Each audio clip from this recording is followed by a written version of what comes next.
ఎక్కడ ఆలోచన ఉందో అభివృద్ధి అక్కడే ఉంటుంది, నాశనము అక్కడే ఉంటుంది. అంచేత మనం ఆలోచనని అభివృద్ధి పదంలోకి నడిపిస్తున్నామా, నాశనం అధోగతి పదంలోకి నడిపిస్తున్నామా అనేది మనం ఆలోచించుకోవాలి. అది మళ్ళీ ఆలోచనతోనే చెయ్యాలి. ఆలోచించడానికి మనస్సు ఉపయోగిస్తుంది. కానీ ఆశ్చర్యకరమైన విషయం ఏమిటంటే మనిషి నాశనానికి కూడా ఈ మనస్సే కారణమవుతుంది.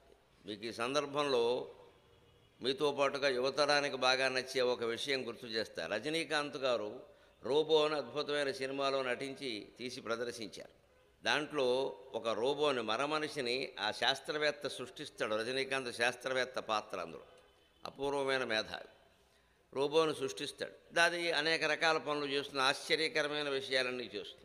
చివరిలో అతను ఏం చేస్తాడంటే సినిమా మధ్యలోకి వచ్చాక ఇంకొంచెం చివరి అయిపోతుందనగా దానికి స్వయంగా ఆలోచించే శక్తి ఇస్తాడు ఆ రోబోకి, మరమనిషికి. మీరు సినిమాని గుర్తు చేసుకోండి, ఓ 10 ఏళ్ళు అయింది వచ్చేది.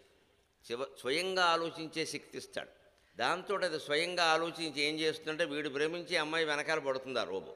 ఇది యంత్రం ఆలోచించడం మొదలు పెడితే జరిగే ప్రమాదం ఇది. అక్కడి నుంచి వీడికి ఆశ్చర్యం అవుతుంది. వీడు ఆ అమ్మాయితో ఎప్పుడు సన్నిహితంగా ఉన్నా దాని కళ్ళు ఎర్రబడిపోతూ ఉంటాయి అప్రయత్నంగానే. వెంటనే వీడిని ఇలా తోసేస్తూ ఉంటుంది పక్కకి. అంటే మనిషికి ఉండే లక్షణాలు వచ్చేసే దానికి మనస్సు కారణంగా. అప్పుడు వీడికి ఆశ్చర్యం అవుతుంది, ఇదేమిటిది, నేను సృష్టించింది ఇది, నేను దీనికి శక్తి ఇచ్చాను, ఇది నాకు అన్యాయం చేస్తోంది అని. నీకు అన్యాయం నాకు అన్యాయం ఉండదు. అన్యాయం అనేది ఆలోచన నుంచే వస్తుంది, న్యాయం అనేది ఆలోచన నుంచే వస్తుంది. ఆలోచన ఉన్న చోటే న్యాయాన్యాయాలు ధర్మాధర్మాలు ఉంటాయి. అందులో అద్భుతమైన మాట చెబుతాడు చివరిలో. అసలు ముగింపు అంతా, గొప్ప రహస్యం అంతా క్లైమాక్స్లో ఉంటుంది. చాలా సినిమాల్లో అంతే, ఆ సినిమాలో మరి చివరికి ఆ బొమ్మ మీద కోపం వచ్చి ఈ శాస్త్రవేత్త దాన్ని విధ్వంసం చేస్తాడు. ముక్కల ముక్కల కింద నరికేస్తాడు ఆ రోబోని. కాలు చెయ్యి అన్ని, దానికి వీడికి యుద్ధం జరుగుతుంది. మొత్తం నరికేస్తాడు. అది చచ్చిపోతుంది. మొహం నిండా ఘాట్లు చచ్చిపోతుంది. కానీ ఒకప్పుడు ఒక శాస్త్రవేత్త దీన్ని కనిపెట్టాడు అనడానికి గుర్తుగా దాని అవశేషాలు ఒక మ్యూజియంలో పెడతారు, వస్తు ప్రదర్శనశాలలో. వెంటనే అక్కడ సినిమా ఆగిపోయి 50 ఏళ్ల తర్వాత అని ఒక మాట వస్తుంది.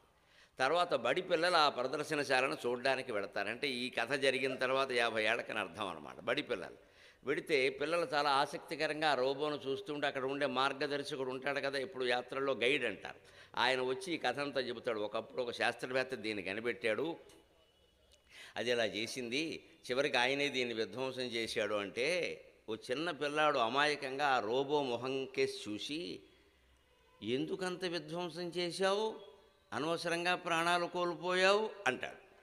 వెంటనే ఆ బొమ్మ జవాబిస్తుంది, నేను ఆలోచించడం మొదలుపెట్టాను కాబట్టి అంటుంది. ఇది రహస్యం.